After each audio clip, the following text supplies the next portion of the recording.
here. Thanks for tuning in to 3TheSmartWay. Today we'll be discussing communication tools and relationship and some of the communication mechanisms that I find most helpful. So I'll be sharing those with you today. Please let me know any feedback or what you think about some of the information I've shared during this video.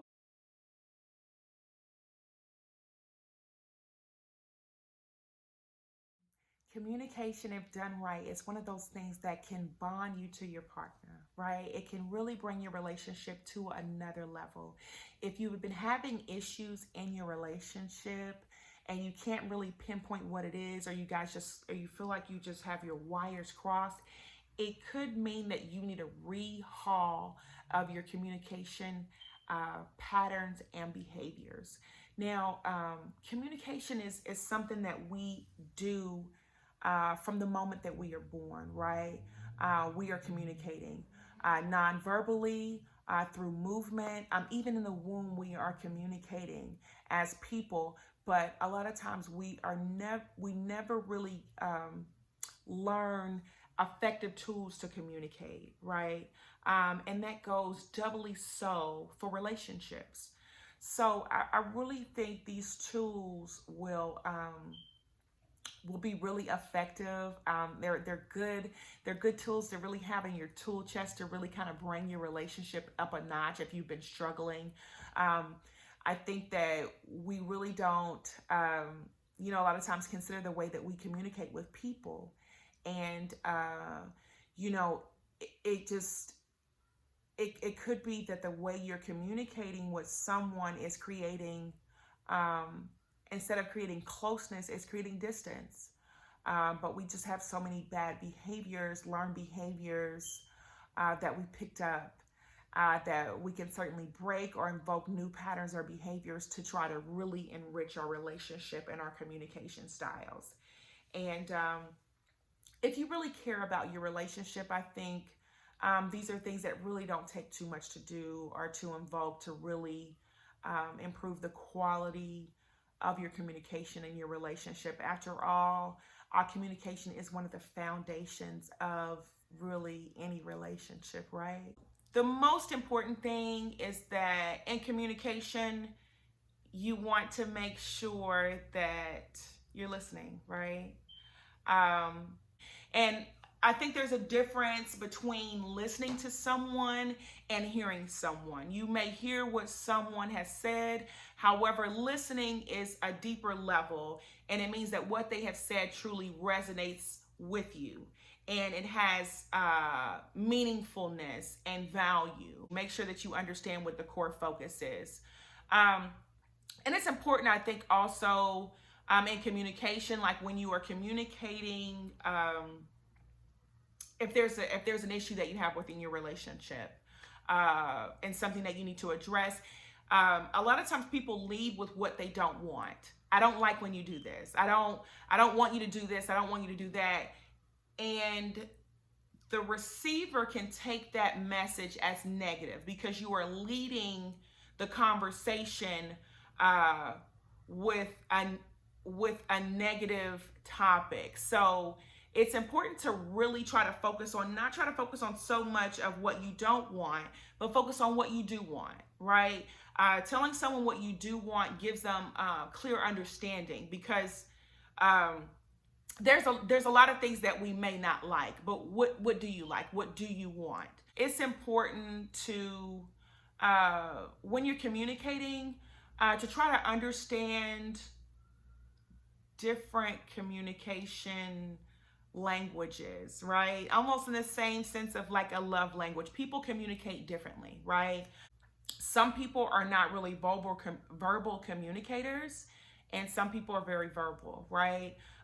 Some people communicate with different, different inflections and stuff in their voice. So the reason why that is important is if, for instance, and I will use myself as an example, I am a person who is very sensitive to tone. You can communicate something to me and your tone can be out of whack and I won't receive it because your tone, you raising your voice or sounding aggressive, is sort of like a barrier to me.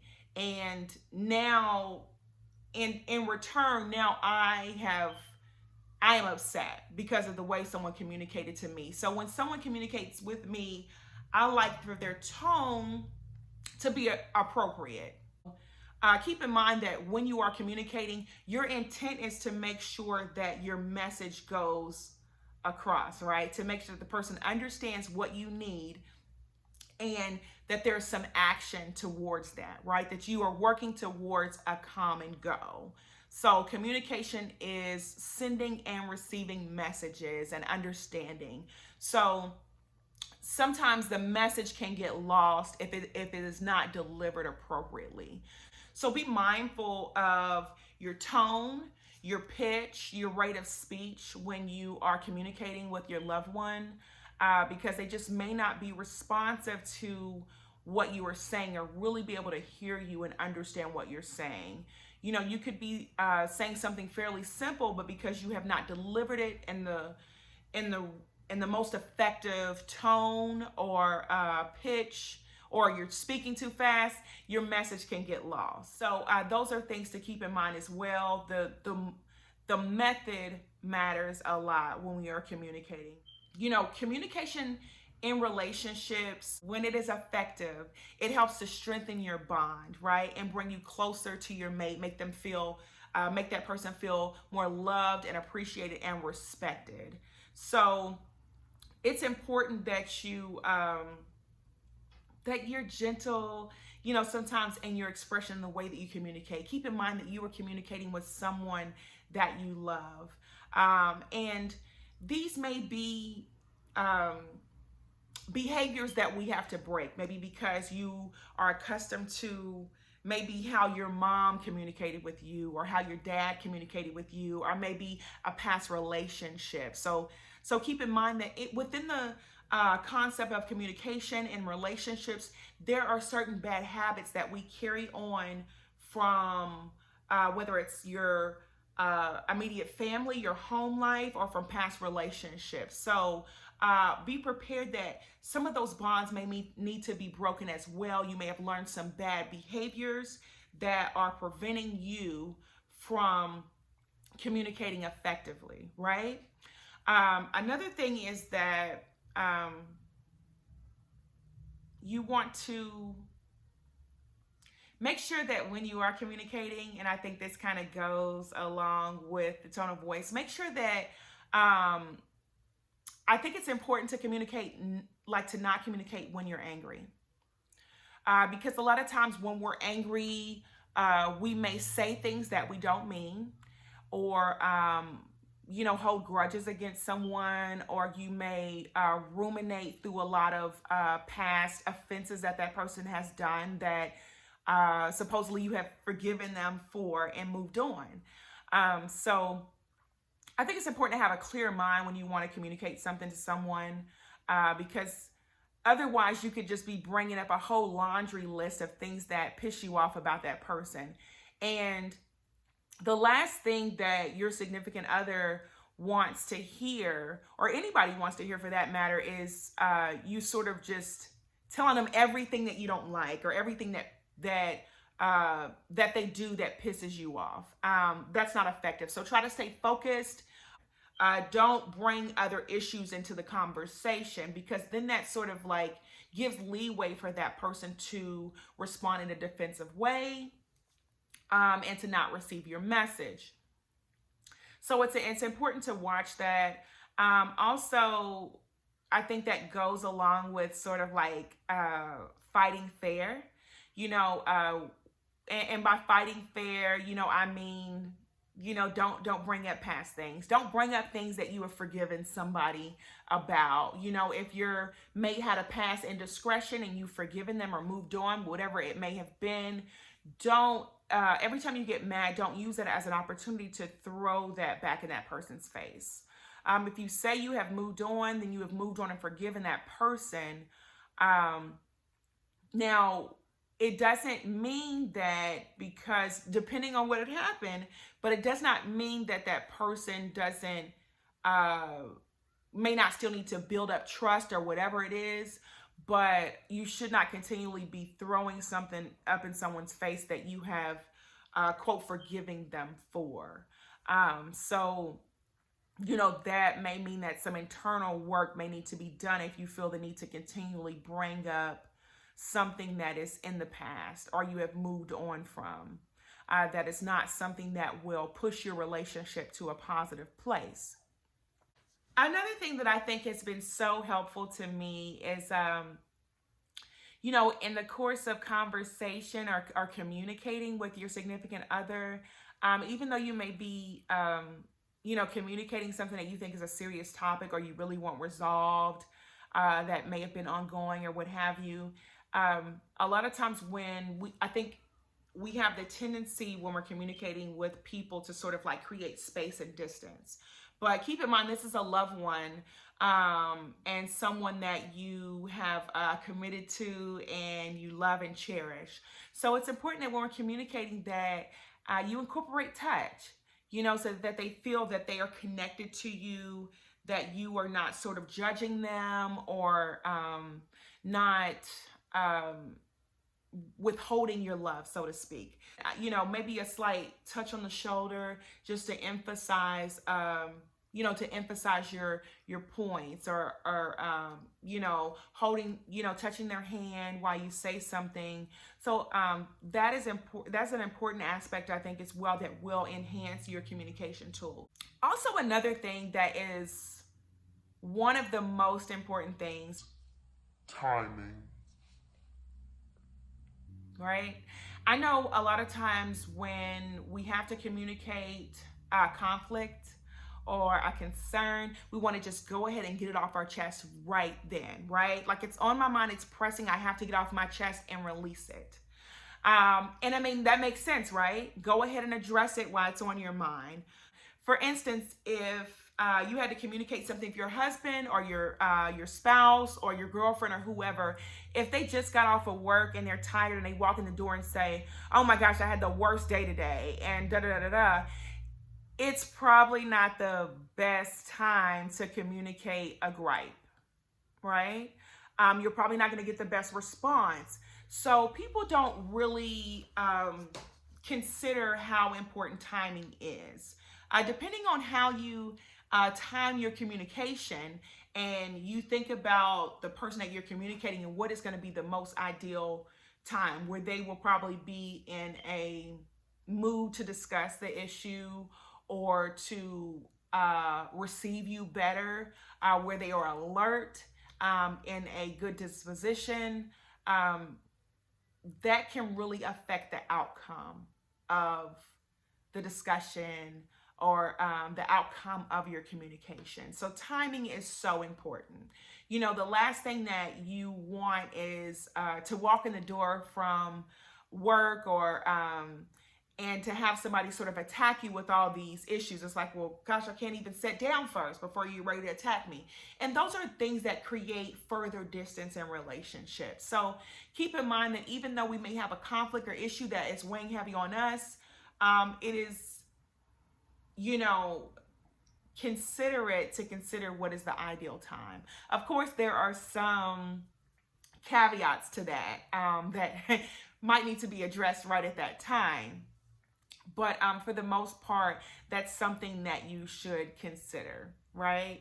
And also, when we're communicating, it's important to, if you have an issue or a problem, it's important to set clear expectations of what you want, right? And not just sort of complain. So if you have an issue, what is the resolution to that?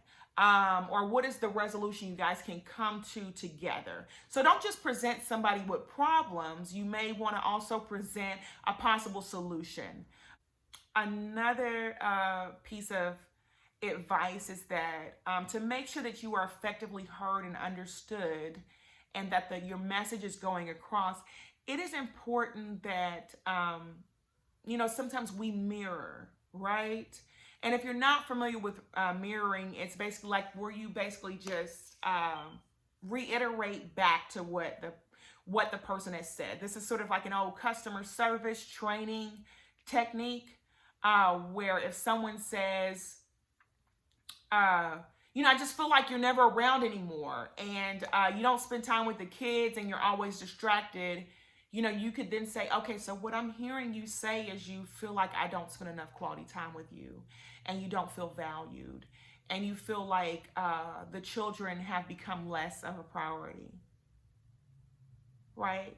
So what that does when you mirror, it lets the person know that they are heard, they are understood, and it has meaning to you, right? So that is such an important thing. I cannot tell you, working with different types of people and communication and in customer service and doing all types of different jobs, how important that technique has been to calm people down, to get to resolution, to get to understanding. So I think that has been a really effective technique for me. So I would be remiss if I did not bring this up in the world that we are living in, is to be present, right? To be present, to be engaged, to listen. And that means not being distracted, not looking at your phone, not talking to someone else, or looking through a magazine, or checking social media. When we are doing these things, even though it's sort of ingrained into a lot of our way of life, right? We're so tapped in, right? You get all these alerts to your phone, and it's like you can't help but look, right? Or scroll through and see what's going on or what the latest news is. But what that does is that communicates and sends a clear sign to your significant other that you are more tuned in to this outside world than you are of what is going on in the present right now, right? Keep in mind that when we value things and appreciate things, we give them our focus, we give them our attention, we treat them with care. And when you're communicating with someone or you spend your time with someone, it is so important to be focused and present with that person. So when you have, and whether it's you communicating a disagreement or misunderstanding, or just spending time with your loved one, it's important to sort of unplug from all those things and all those distractions and be present and in the moment and engaged, so that person feels that they are valued and that you respect and hear what they're saying. So that is a really important facet as well. I hope these tools are really helpful today. Let me know if there's something that I talked about today that you found helpful or that you invoke in your current relationship. We love when you guys comment and give us feedback. So I hope that you guys find this helpful. Let me know. I appreciate you watching 3 The Smart Way. And if you like this video, subscribe.